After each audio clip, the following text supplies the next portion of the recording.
Hello mga ka-road trip! Isang mapagpalang araw na naman sa ating lahat. Magluluto tayo ngayon ng adobong pork. Eto na, unang-unang gagawin natin. Siyempre, naglagay na tayo ng oil. Then, ilalagay na natin ang ating mga ricados. Eto na, may bawang na dyan at saka sibuyas. Yan muna ang ating halu-haluin. Ilagay mo na yung luya. Ayan na yung luya natin. Isasama na natin yan na ihalo-halo hanggang maluto. O, ayan na. Medyo nakakapagod rin minsan na maghalo, pero ganyan lang talaga, tiyaga lang. Kasi pagkatapos na ito, kakain din tayo. Eto na. Malapit-lapit na yan. Eto na, inilagay ko na yung pinakaming ingredients natin na pork. Ito, laman po yan ng pork. Ating gagawing adobo. Then, lalagyan natin ng paminta. Okay, yan na yung paminta na durog na paminta. Yung powderize. Halo natin mabuti para manuot siya sa laman at mas masarap. Ayan na, haluin na natin. Yan lang, i-mix lang natin yan hanggang maluto. Ito, dagdagan pa natin. Kulang pa yung paminta kanina. Masarap, mas marami. So ito na yung ating luyang dilaw na pinowderize. Hindi po mawawala yan. Maganda rin po yan mga ka-road trip kasi healthy po yan. At dagdag sarap na rin yan sa ating niluluto. Lalo na pag mga ganitong luto.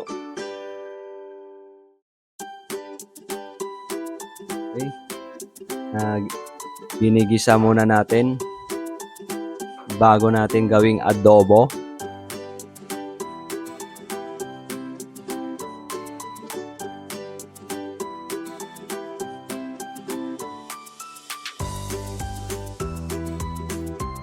I-mix lang natin yan. Then, hayaan natin konti. Ito na, lagyan natin ng konting asin.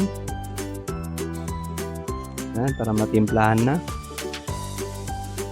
Yan, lagyan na natin. Then, ito na, yung isang ingredients na nilagay natin. Yan po yung medyo pula-pula, ay paprika po yan.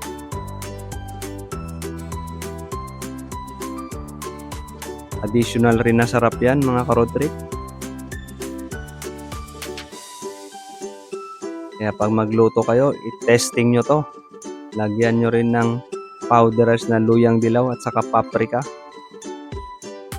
Yung inyong gagawin na adobo.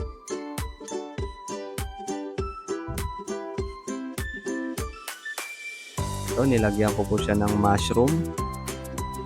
Ayan mga ka-road trip. Mushroom po yan. Yung pinanghalo natin. Pork adobo with mushroom po yan mga ka-road trip. And then special yung adobo natin na to kasi mamaya ang ilalagay natin ay yung coco aminos. Yun ang pinaka-toyo natin na gawin. Ginagamit po yun ng mga naglo-low carb. Napaka-healthy rin po yan. Na imbes na toyo ang ilagay natin.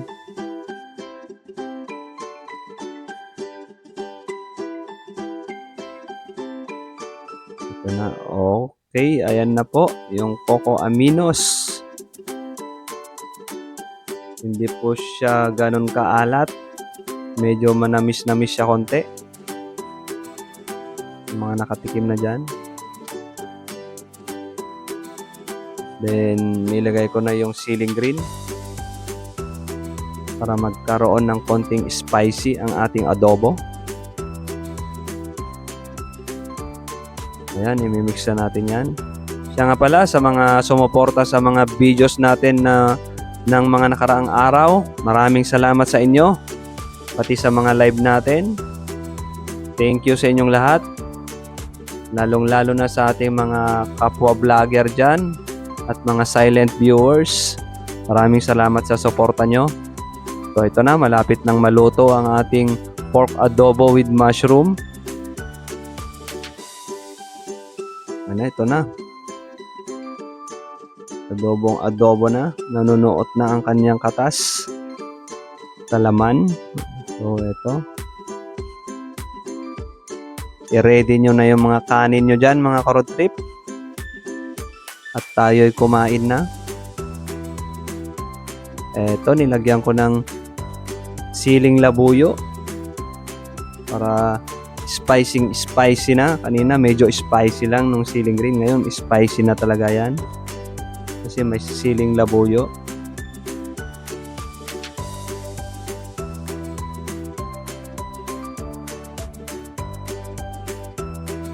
So ayan po, luto na po yan. Maraming salamat ulit sa inyong suporta. Ayan na. Maraming salamat sa suporta nyo. Ayan, nilalagyan ko yan. Parsley po yan, mga ka-road trip. Ang huling ibinudbod natin dyan. So, ito na, yung mga kulay green na yun na nakikita nyo na parang powder. Thank you. Hanggang sa ulitin. Maraming salamat. Ay, may lobo. Ay, ipagyangit. Hindi ko kita.